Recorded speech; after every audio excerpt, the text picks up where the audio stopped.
Welcome back to the Sound for More channel. It's Leo speaking. Today I have the pleasure to go through an explanation on how to use ES1 inside Logic Pro.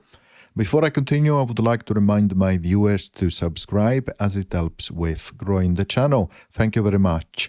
So we are inside Logic Pro for an iPad on an iPad Pro M1. Let's click on Create a Project, Tracks, and let's just select a MIDI software instrument.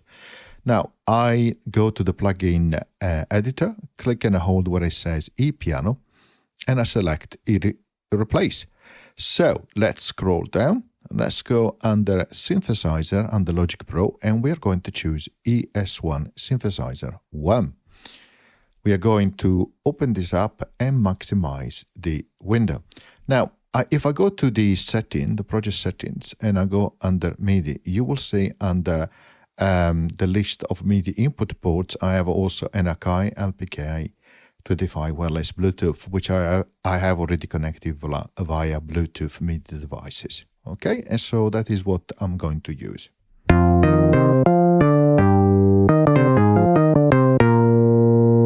Therefore, I will not be using the play surface here inside Logic Pro, as I don't need to, and I have more screen available for ES1.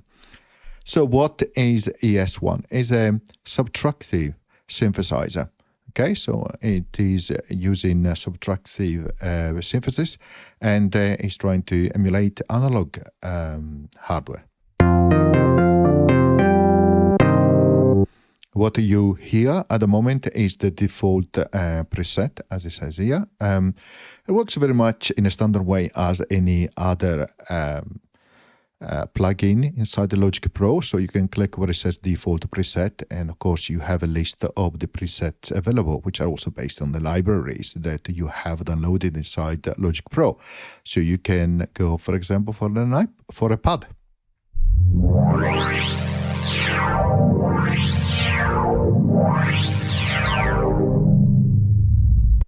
Great sound.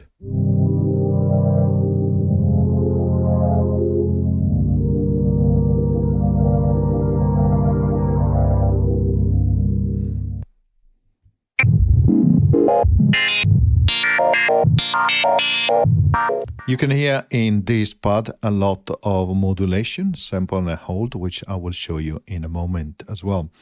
Strings, of course, very good for strings as well.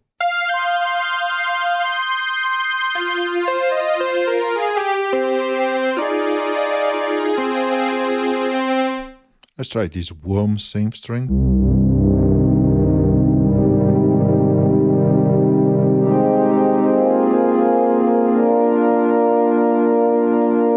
And let's try a couple more before we go into the explanation on how to program it. So, Lando bass.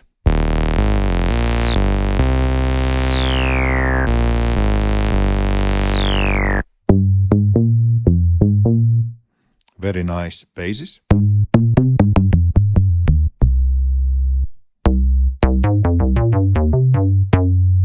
So, sounds lovely. And perhaps we try some sequence as well.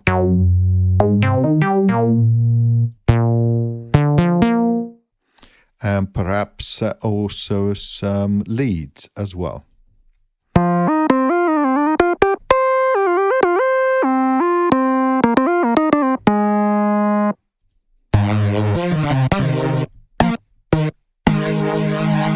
Okay, you get the idea, so you can create a lot of different presets, so it's very good. Now, you can also have sidechain, and you can bring in an input which you have defined, for example, through the mixer view, and then I will create a dedicated tutorial for that, so it will come in a moment. You can set, of course, automation for the plugin, and I have already created a tutorial on that, so please do check the playlist. Of course, on the three dot, you can show the presets, the patches, save your current preset, record the default, which is what I'm going to do now, which will record the default preset. And of course, you can select a section overview here to navigate to a particular part of the synth, you can change the control size and also disable the mini plugin tiles down here to gain a little bit more space. Again, those are the standard controls that we have seen already using other plugins inside Logic Pro. So let's commence the journey. So as you can see here, we have an oscillator part. Here you can decide the type of waveform, triangle. As you move slightly, you have sawtooth, triangle, and then you go into poles and different, of course, a variation of poles.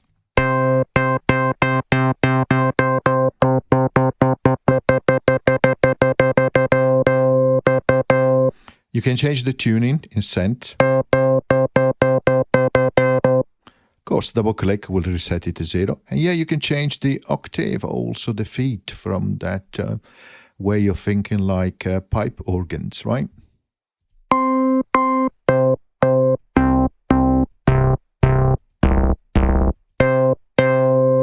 Here you have a sub oscillator, which will be combined with the main oscillator using this oscillator mix. And you have different settings. Yeah, you can go minus an octave, pulse with 50%, etc. And then you also have some special one. So for example, here you have it off. In this case, you hear only the main oscillator, but you can also have noise. And I could put the oscillator up to maximum. In that case, you hear only the noise. Of course, you can also do external. And when you do external, you can bring in a sidechain, which is really nice. And that could be another synth, or it can be even, for example, a waveform which is being played, a sample which is being played, for which, of course, you need to have the transport control on. But let's say that we set these to roughly 50%, so you hear both, right? And then we choose a different setup for this sub-oscillator.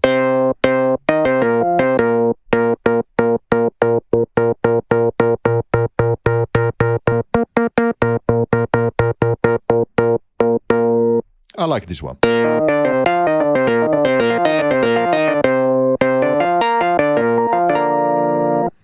Okay, next we have a filter section. As you would expect, we have a cutoff, I should say. This is a low-pass filter. So you have your cutoff frequency here.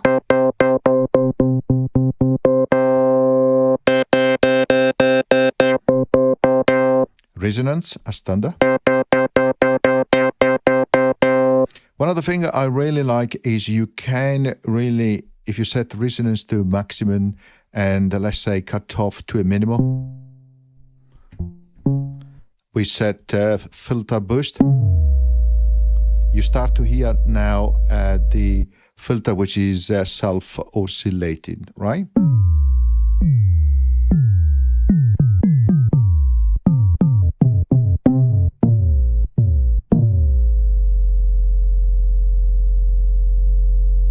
You can also overdrive the filter, of course, here. And as you probably know, when you go through a filter, you lose amplitude, so you can boost it as well. So it normally goes down by 10 decibel, and of course you can change that up with the filter boost. And here you have a filter mode which changed the rejection as low pre, and based on the different type of slope which are expressed in decibel, of course you can represent different filters, really different type of hardware. But let's reset the resonance to a minimum level and change the cutoff frequency.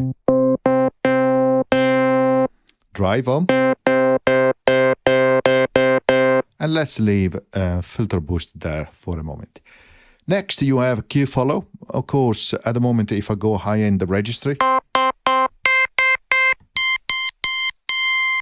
if I was particularly to set the cutoff down to low, you will hear hardly the sound. But now, if I do Q follow to 100%, of course, it changes because it will change the settings of the filter.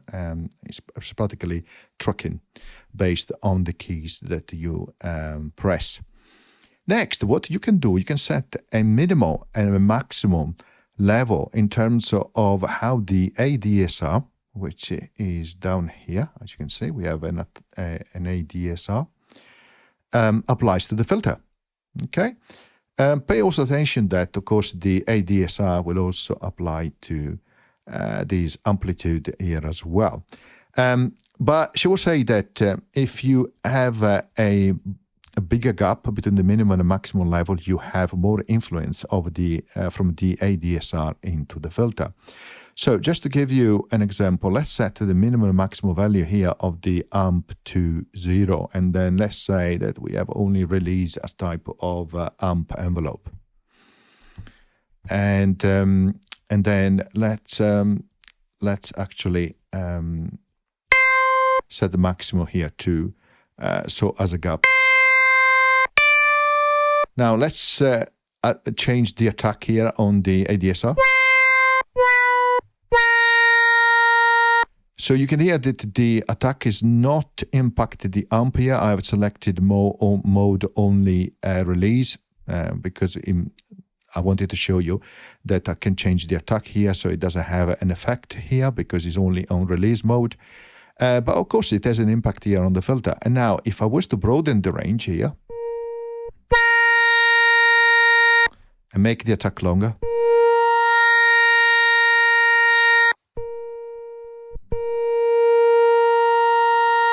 you can see that changing the minimum and maximum value here, it will impact, of course, how the modulation is done against the filter. Okay, so you can set this obviously to a maximum if you like so, or you don't.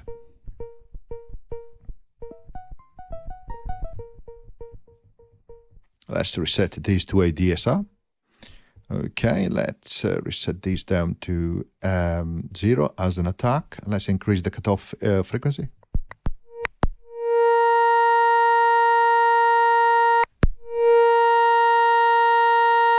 Okay, perhaps we put these the same.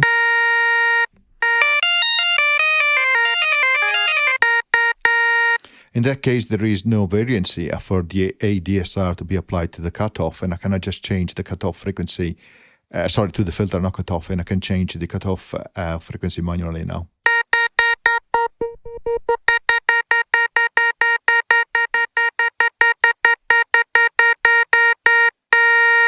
So you have an amp here envelope, which you can adjust with an amp section, which you can adjust via the ADSR here, and you can change the mode, as I showed in a moment ago, between this traditional ADSR or only attack release, which will have a natural sustain similar to release. And then again, you can set minimum and maximum velocity in terms of the ADSR impacted the amplitude.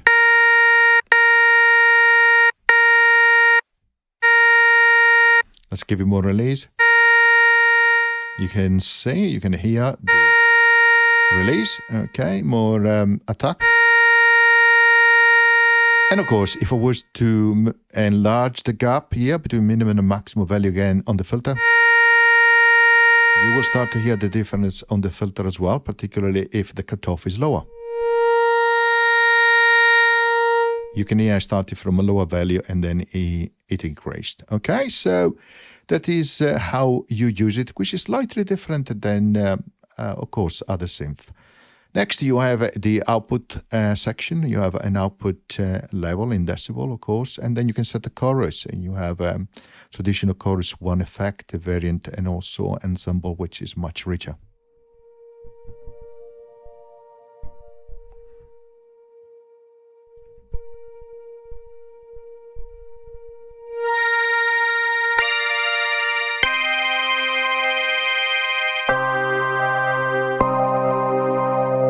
Let's lower the octave here on the oscillator.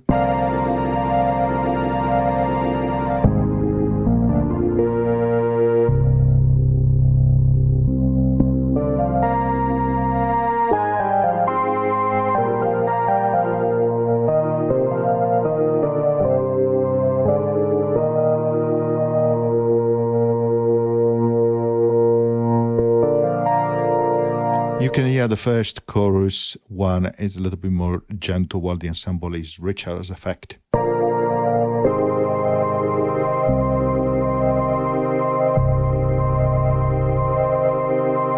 really nice presets. Okay, next we have the LFO section. You can change the rate here, the type of waveform, and you have sample and hold here. You also have external, which is really nice. No mini synth will have the external as a source into the LFO, which is really great. And then you can decide the destination, pitch, pulse width, mix, cutoff, resonance, VCA. And of course, again, you can apply how the modulation, you can change how the, if I open up the play surface here and I have the modulation wheel here, you can change the impact the modulation wheel has against the rate. So let me show you.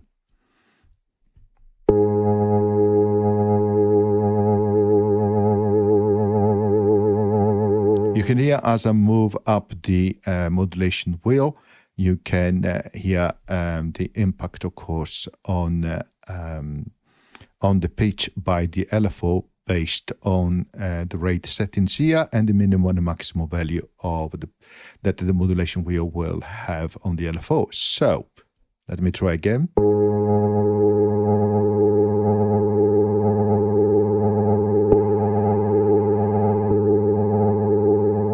And of course, if I was to increase this minimum and maximum, you can hear that the impact now is much greater. Let me reduce the position of the modulation wheel.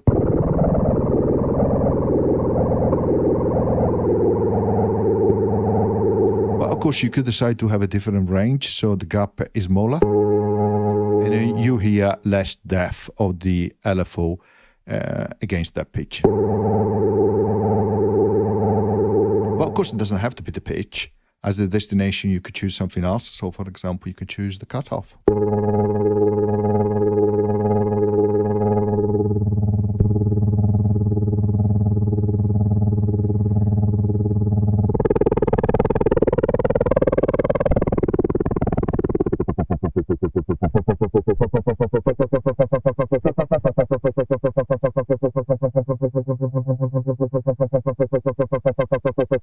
So you can see how much you can change the depth of that modulation, of that LFO against, in this case, the cutoff. Okay, let's close now that play surface and maximize these again. Next, we have a modulation envelope. Let's change the cutoff.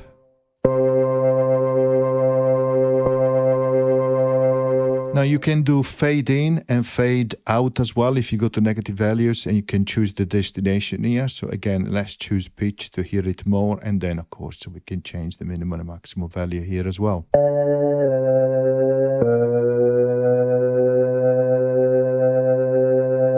Or you can go negative. And of course we can increase here the maximum difference.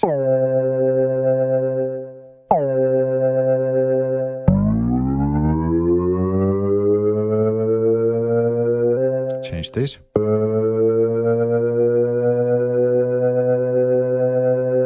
Or max.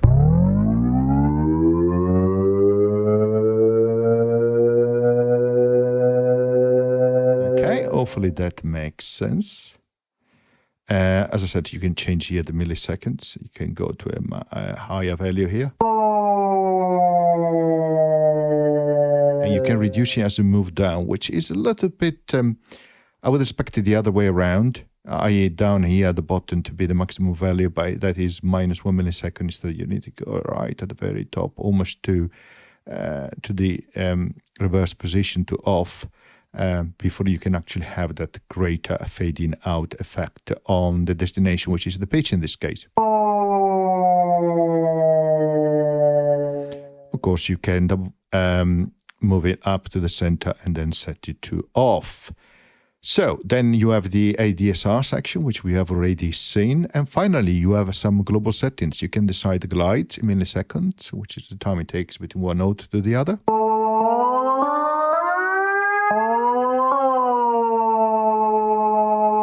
You can decide to apply the analog effect, which will create those imperfections, or will simulate those imperfections.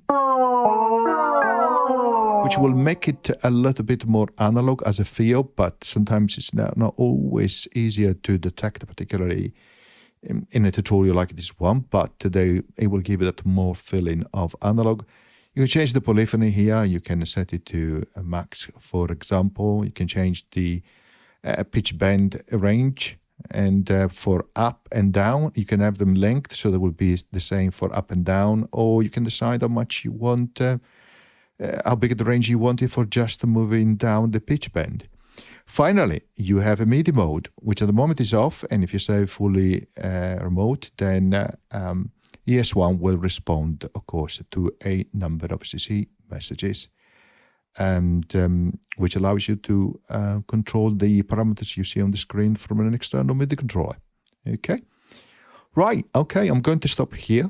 I hope you found the tutorial interesting. Certainly, it works in a slightly different way than traditional synths inside, for example, iOS. But of course, you might be already familiar with these from the Logic Pro version from the Mac edition. So particularly how the ADSR impacts the amp section and the filter with the minimal and max velocity here settings.